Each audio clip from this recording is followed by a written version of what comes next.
Welcome back and moving on to our second segment for today, talking about the Christmas vacation in Egypt. As we mentioned in the beginning, people during Christmas time are looking for different destinations to spend the vacation. In Egypt, you have a lot of things to enjoy. The most important thing is the beautiful sunny weather during December, which is actually, let me say that you can hardly find it elsewhere. Over the phone, we have Mr. Said Taha, and he is a tourism expert. Hello. Good morning. Good morning, sir.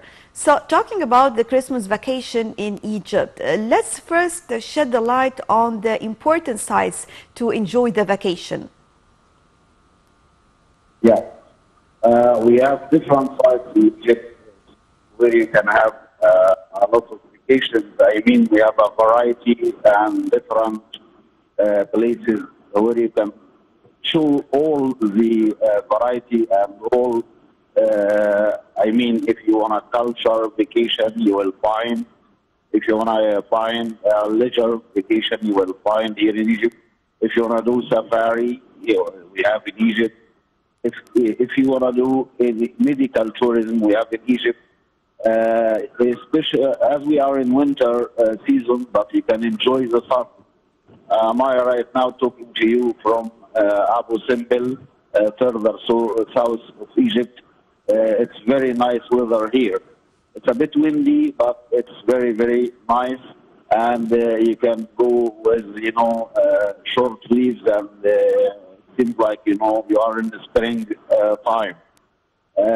In different places, we have also conference halls, like the one in Nasser City district in Cairo, and we have another one in Alexandria. We have one in Luxor, so you can do any conferences around that. Of course, in Sharm el-Sheikh, we have held a lot of conference tourism as well. Also, we can have incentive tours everywhere in Egypt, as you can see. So Egypt gives you the whole variety of different types of tourism all over Egypt.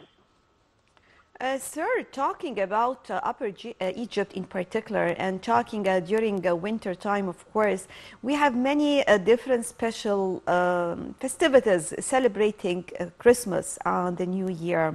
So tell me, in what way we can say the vacation in Egypt will be different?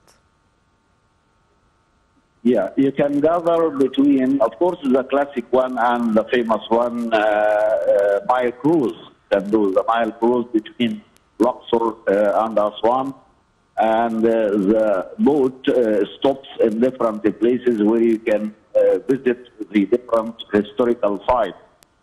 Like in Luxor City, we have the eastern bank of Karnak Luxor, and in the western bank we have the Valley of the King, the Valley of the Queen, the different temples. Also, the Nile cruise takes you through a very nice and interesting lock, Isma Lock, where the boat goes through different levels of the water. It's something, I don't know if the whole Egyptian knew about or not, but it's a very good experience to have this Nile cruise. If you don't have that leisure of time and you have just 2 or 3 days, you can pass. So you can have a train from Cairo to Aswan, and then you pass a night there. And then by the road, you can go from Aswan to Luxor, visiting your way, Komumbu and Itwa. Then you spend 2 nights on Luxor, gives you the chance to visit the different historical sites there. If you like to enjoy the safari tour, you can go to the Western Desert, where we have Farafra, Dakhla, Karga, and also a nice weather there, but it's a bit cooler at night, but during the day it's very nice weather. Actually, even we are in winter time, but you can enjoy the sea as well. You can do some activities in the sea, like the Red Sea or the Mediterranean Sea, as well in different resorts that we have on the sea coast. Sir, let me go back in history and ask you about the celebrations of ancient Egyptians of some of the important events. I mean, did they celebrate the New Year something related? Yeah.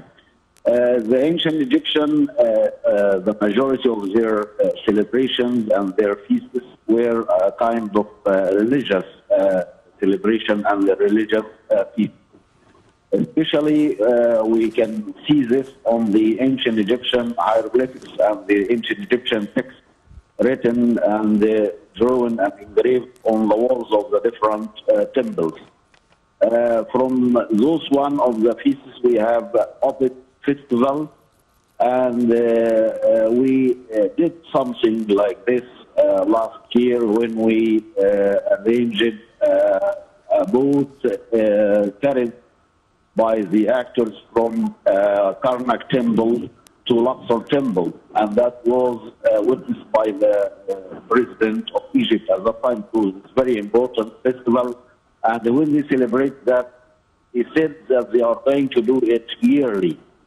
Actually, this Opet festival showing what was done in ancient Egyptian time when the priests take the boat of Ammon from his residence, Karnak Temple, to visit his consort, goddess Mut, in the Luxor Temple.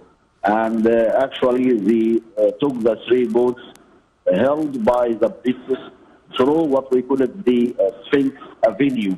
It's about 3 kilometers long between Karnak and Luxor. This was called Opet Festival.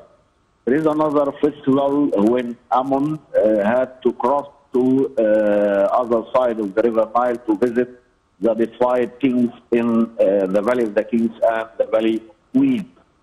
Also, there is another celebration. We knew about it from the texts and the reliefs engraved on Edfu Temple and Dandara Temple.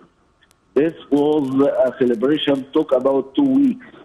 When they get the statue of Goddess Hathor from Dandara, and they took it through the River Nile up to Edfu, and in the same time they took the statue of Horus, the falcon god, to the River Nile, and they start to sail Horus to the north and Hathor to the south, till they meet in a place we call it Armant, a bit to the south of Luxor.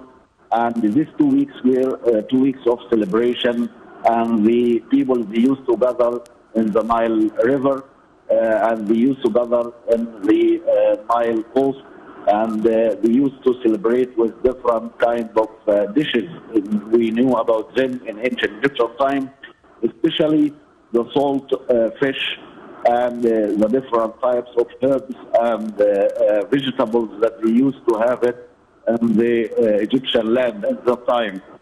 Garlic, onion, also the different, breads. Ancient Egyptian, they had more than 30 types of different breads and different shapes of bread. That's why we still use the same word that used by the ancient Egyptian time when you say life.